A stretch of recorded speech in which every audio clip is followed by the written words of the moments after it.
It's the end of the line for oil and gas. It's just been reported by major news organizations. And, well, Tony Seba, he's just come out and said he predicted this would happen. Here's what he predicted. Hello, my friends. Welcome to the channel. I'm Sam Evans. You're watching the Electric Viking. It's great to see you. Thank you for tuning in. I've reported on Tony Seba many times. And, guys, honestly, I only follow a few people on Twitter or X, whatever you call it. It's not really my thing, but I do follow about 5 people on there.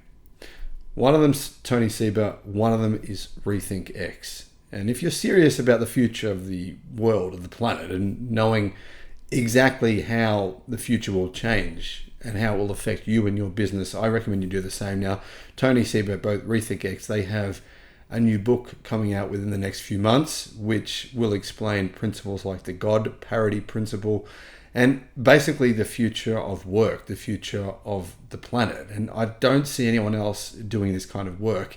I don't see anyone else that is making predictions like this that, well, to be honest, yes, Tony has made predictions that not all of them have come true, but most of them have. Now, if you're a naysayer, you're just going to focus on what hasn't come true. But if you're a realist, you're going to recognize the fact that if 9 out of 10 things you say happen at some point in the future, maybe people should listen to you if you want to actually know what's going to happen. And we're talking about disruption. We're talking about the biggest disruptions here that mankind has ever faced. This could be a catastrophe. It's very possible. There's some shocking things that could happen. And these are things you should know about. Now, if you want to know about some of Tony's insane predictions, I did do a video on those. It's a pretty long video, but I will have a short summary video of his predictions that I'll post on the channel within the next month or two. Oil demand is set to peak by 2029, said the IEA. And here's the thing, a major supply glut is looming. Now, this is not just oil, this is oil and gas. Global oil demand will peak by 2029 and begin to contract the following year while the United States and other non-OPEC countries continue adding to supply, the International Energy Agency said on Wednesday, resulting in a major surplus this decade.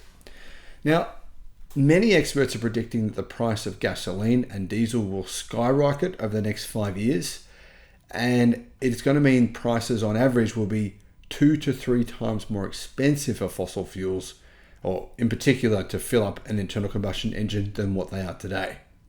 The IEA, which advises industrialized countries, moved forward the date for peak oil demand after saying halving what it said in October. It said it would, basically the IEA said only months ago, about 6 months ago, peak oil will be 2030. Now they're saying, no, it's 2029.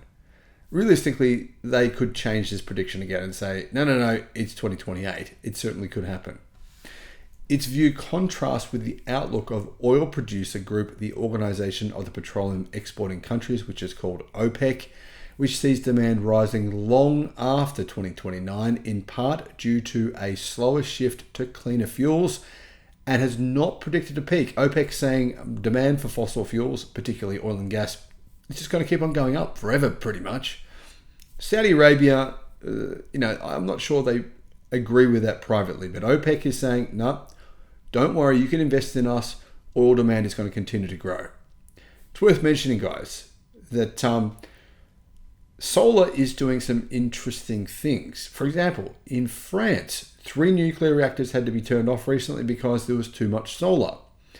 Things like that are happening all over the world. And solar is being installed at a rate twice as fast this year as what it was last year. Disruption when it comes to solar, in particular, people like yourselves installing solar systems on their roofs, is changing the world. Now, I'm basically listening to Tony, and I'll have a video soon, guys. I'm going to install one of the biggest solar systems on my roof here that anyone has ever done in the history of Australia. Now, I know it sounds crazy. I don't have a massive roof, but I'm going to cover my roof in solar panels, so all you can see is solar panels. And I'm going to back that up with energy storage. Now, getting to what Tony's saying. Now, Tony's saying basically we'll be able to sell electricity like we do internet megabits. Here's what Tony actually said on X. Yes, it's not either or. The best way to visualize the new architecture of energy is in an internet of electrons. The internet allowed everyone to generate, store, and trade bits and bytes at all levels, individuals, businesses, and large data centers. An internet of electrons would allow everyone at every scale to generate, store, and trade electricity. Every home, every vehicle, every school, every warehouse, as well as large utility scale. In order for that to happen, we need energy rights like we have speech rights. Now, the truth is, oil companies have to contend with you individually. It kind of sounds insane. But for example, here in Australia, we have more people installing solar panels on their roofs than ever before. And that means that more people in Australia have solar than any other country per capita. And oil companies have to contend with that. I mean, you don't really need to buy gasoline or gas, petrol, oil. You don't really need to buy it at all in terms of a consumer basis, on a weekly basis. If you have an electric car, if you have solar panels on your house, you don't need their gasoline, you don't need their gas. And realistically, because so many millions of people are doing this, oil companies are burying their head in the sand. They're pretending as though this isn't happening, that the prices of solar panels don't continue to decline, and that people, as a result, are not going, you know what, it's the best time ever to install solar. What this means is that oil demand growth will actually plateau at 105.6 million barrels per day by 2029, said the IEA in an annual report, before contracting in 2030 as electric car use rises significantly, efficiency improves, and power generation moves away from oil. Now, this is the other big thing here. The efficiency of solar panels is growing, the efficiency of batteries is growing, and the efficiency of wind turbines is growing, and the prices are coming down. But you cannot say the same thing for internal combustion, for oil. The IEA sees supply capacity hitting 114 million barrels per day by 2030, or a full 8 million barrels per day above projected demand, with non-OPEC plus producers led by the United States making up 3/4 of the capacity increase.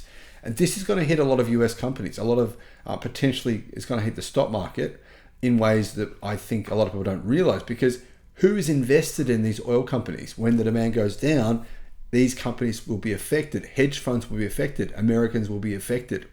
The report's projections based on the latest data show a major supply surplus emerging this decade, suggesting that oil companies may want to make sure their business strategies and plans are prepared for the changes taking place, said the IEA.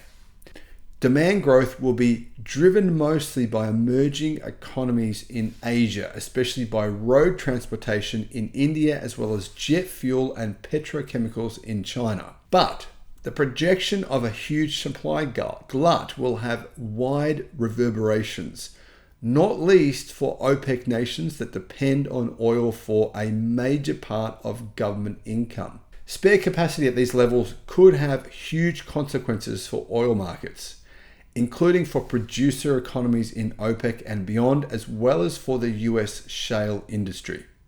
In a separate report on Wednesday, the IEA trimmed its oil demand growth forecast for 2024 by 100,000 barrels per day to 960,000, citing sluggish consumption in developed countries. And also, in some places, declining consumption as a result of electric cars. I mean, think about it like this. 50% of the cars being sold in China today are NEVs, new energy vehicles, either fully electric cars or plug-in hybrids that are primarily driven as fully electric cars. That will impact demand for oil in China, which is the world's biggest seller of automobiles. I mean, more than 1 in every 3 cars sold worldwide is sold in China. And if demand in China goes down, that will hit these oil producers enormously. So the IEA is saying this: a muted economy and massive uptake of green energy should bring 1 million barrels per day growth next year. And basically after that, growth will stay the same level and then begin to decline in 2029. In 2030, those numbers will fall again. In the 2030s though, that's when oil will be hit the hardest. And these countries, these OPEC, the United States, they're not prepared for this. They're planning on increasing their drilling, increasing supply of oil. This is going to be potentially catastrophic for some of these companies and these governments as well, and potentially many, many thousands of investors.